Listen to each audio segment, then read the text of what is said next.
romance reader and reviewer Liz Donatelli.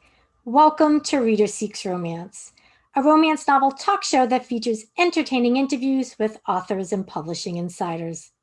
My guest this episode is award-winning romance author Rebekah Weatherspoon. Rebekah and I discussed her new romance novel, If the Boot Fits, book 2 in her Cowboys of California series. Rebekah also chatted about the website she founded, WOC in Romance, or Women of Color in Romance. And Rebekah played Game of Lists. Enjoy. Welcome, Rebekah. Hi. Hi, thank you for being here with me today on Reader Seeks Romance. Of course. Thank you for having me. Yes, and a happy book birthday to you. Thank you so much. I've been waiting for this one for a long time. I'm really excited. Tell me about the new novel in your Cowboys of California series, If the Boot Fits, which received a starred review from Publishers Weekly. So congratulations on that. Thank you very much.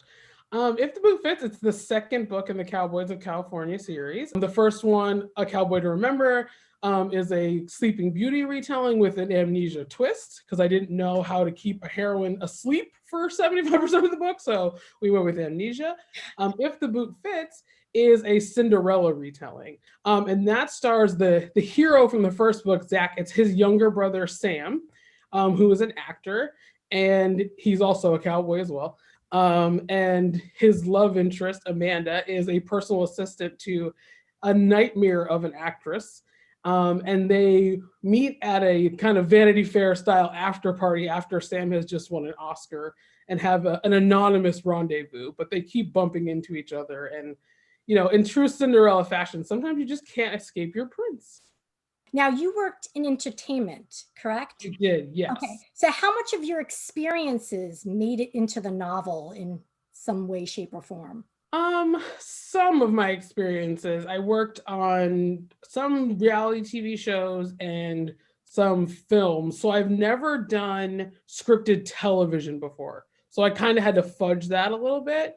But I still, the last show I did was Rachel versus Guy Kids Cook Off. So I still had experience driving Rachel Ray's wardrobe lady around and making sure Guy Fieri wasn't locked out of his condo and like that kind of stuff.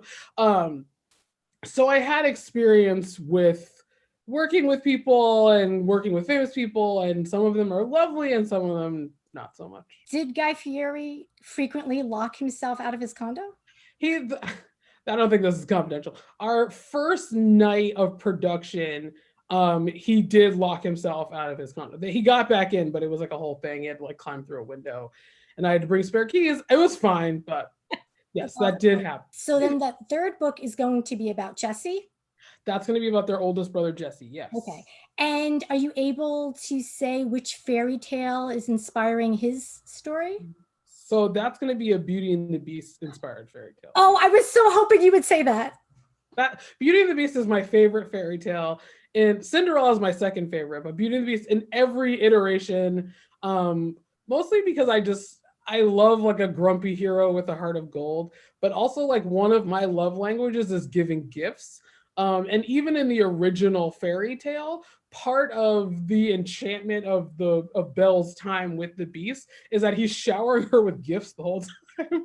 And then in the Disney version, of course, he gives her a library, and that's like the best thing you can give a woman is a library. So you are known for crafting steamy and erotic sex scenes in your novels. How do you choreograph sex on the page? Sure. Is there a process? Does it just come out organically? No, it's actually really hard because with sex scenes, kind of the first layer of it is making sure there's like enough limbs and everyone's like the choreography of it actually making sense. Especially if it's like a longer sex scene, right? So if it's like a multiple page sex scene, or even if it's short, if it's descriptive, it has to make sense. You want to know if they're kissing, then all of a sudden his head shouldn't be down by her knee. You know, everything needs to be making sense. There needs to be appropriate number of arms. There needs to be appropriate number of legs, heads, all that stuff. So you have to kind of choreograph all of it. Each one of my books, I try to make sure that my characters are having sex that makes sense for them.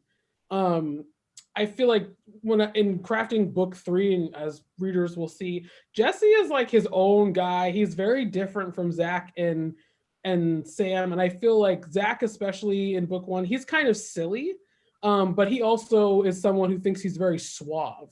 So, and Sam's the kind of guy where he just wants Amanda to feel comfortable, and he's also very attracted to her. So he's not playing any games. He's like, oh, I want to be with you. Like, let's do this. I feel like Jesse is very straightforward, but also very patient and wants to make sure that his partner's getting everything that she wants. So that's 3 different kinds of sex scenes, and they need to feel different. So you have written romances featuring people of color, disabled, plus size, and LGBTQ characters. Is there a minority or a disenfranchised group that you haven't yet represented in your work that you would like to in the future? I feel like what is within my wheelhouse, I've hit every base, and I'll circle back around, and I'm definitely going to write more disabled characters, both physically and people with neurodivergence, stuff like that, for sure.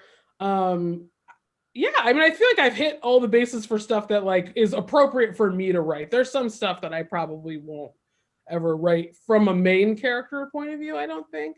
Mostly just because I would leave that to other authors of that marginalization to write, which is a great thing. But yeah, I think I've hit everything, and it's more just like circling back around and writing even more of it. You are the self-published author of award-winning, critically acclaimed romances, and you've also been published by Bold Strokes Books and are currently published by Kensington Publishing's Defina imprint. To what do you owe your success as a hybrid romance author? I think just following through. I think a lot of times people get stuck on finishing the book or putting the book out. But I think when I decide I'm going to write a book, I write a book, and also I think I have a good eye for cover art. I've art directed all of my self-published covers with the people I've worked with, and I am very lucky in that sense that I think I have a good eye for cover art, because covers do in a lot of cases sell books. So I think those are 2 areas. I have a good eye, and I'm very determined. Tell me about the website that you founded, Women of Color in Romance, and how it supports women of color in romance fiction. 1 year, a million years ago, I was trying to just compile books by Black romance authors to share for Black History Month. And I was just going to tweet them and say, oh, here's some great Black romance authors, because a lot of people kept saying, oh, not a lot of Black people were writing romance, but there was a lot of Black people writing romance. At the time, too, Avon had put out a lot of contemporary romance with Black authors in the 90s and early 2000s. And of course, HQN had their Kamani line for a very long time, and that has so many authors on it. So to say that no one is writing romance and you have a myriad of authors who've already published romance, it seemed very silly. So I was tweeting authors every day, and I realized that I still had so many more that I wanted to get to at the end of the month. So I thought, well, why don't I start, a website and a Twitter just to share books by Black women? But I was like, you know what? Why don't I just do women of color across the board? And that way I can just share books by women of color and make it easy for people to find them. A lot of times with books, it's about discoverability, right? Mm-hmm. And if you can find books, you're much more likely to try out new authors. Even if you only read one of their books, that's fine, but you might read that one book and then you tell your friend, and then your friend reads all of their books. It's that kind of thing. At this point, we've shared almost 4,000 books. I know, and again, I'm not sharing every book that comes out every week. That's just as many as I can get to. You have no excuse. You can just go look and find yourself a new title. Have you noticed that audiences, readers, their hunger for diverse love stories has increased since you started 6 years ago to now? I think people have always wanted more diverse books. I think even for me, when I started reading romance, a lot of what was recommended to me was written by white people. And then I had friends who were very well read, and they would start sending me queer stuff and sending me stuff by people of color. So that stuff has been there, and readers have always been hungry for it. I think the problem was publishers and retailers and stuff weren't putting it at the forefront. So it was just harder to find, but the thirst for it has always been there. And I think it's grown because more authors have entered the marketplace. So there's more of a variety. So now readers are like, oh, well, if I can get a historical that also has shifters in it with Black people, that's what I want, and that's great that people are saying, oh, I want more variety. And I think that's good for everyone too. People want more books. It's not like they want less, they want more. I was late to the romance game. A lot of people are like, oh, I started reading romance when I was a kid. And I probably did read a romance when I was a kid. And I'm just completely blanking on whatever it was. But I started with like Twilight, then I went to the Outlander series, and then I went to the Black Dagger Brotherhood, and then I jumped to Beverly Jenkins, and it was like off to the races after that. So Rebekah, you are forever topping lists. Oof. Must-read romance novel lists, romance authors to read lists. Like, you are always on them. And it's time to see what is on your lists. Oh, okay. Could you give me 2 items that are currently on your grocery list? Fruits and vegetables, because right now I am like completely out of both in my fridge. So I need like some cucumbers and some apples. And for people not in Southern California, we are still flush with ripe watermelons. So I definitely need to stock up on some more mini watermelons. 2 items currently on your to-do list. Oh, I need to put away laundry, and I need to take the dog for a walk. The dog is always perpetually on my to-do list. It's like, what do I need to do for the dog? 2 items on your bucket list. Oh, I mean, at this point, seeing my parents again, that would be great. I would just like to go on do my bucket list of trips. There's a bunch of places I want to travel to that I've never been. My family's from Barbados, but I haven't been to Barbados. I also would like to go to Paris and Greece. I would like to go to 8 different countries in Africa. And then bucket list, I think I would like to see at least 2 or 3 of my books turned into movies. 3 books on your TBR list. Oh, the list is long. So I have 2 separate TBRs. I have a mountain of paperbacks, and I have a lot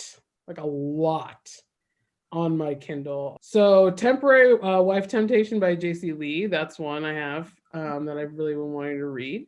Legendborn by Tracy Deonn, that's a YA fantasy paranormal that I've been really wanting to read. And Exit Plans for Teenage Freaks by Nathan Bourdain was one I really wanted to read too. Queer teen paranormal. And lastly, 1 item on your list. Oh my his name starts with a D and ends with a T. Yeah. Racial injustice. Would you consider writing a minor character in a future novel named Liz Donatelli? Maybe, only because I already have a Liz. The main character in Sanctuary is Liz, and she pops up in 4 books. So there's a Liz is kind of everywhere already. You're already in there. So okay. You're a 5'11" Black woman, but you're in there. I don't like to repeat names. I can definitely use that last name. That last name is great. You can use the last name.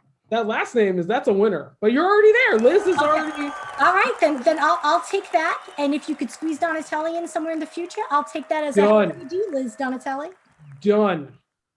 Thank you so much for taking the time. And I just want to say, for your viewers who may not know this, you and I have been crossing paths for years now, and it's so nice to be able to keep talking to you. And I was so happy when you reached out to me. It was no brainer. Got to do this with Liz. Oh, thank you, Rebekah. Oh, absolutely.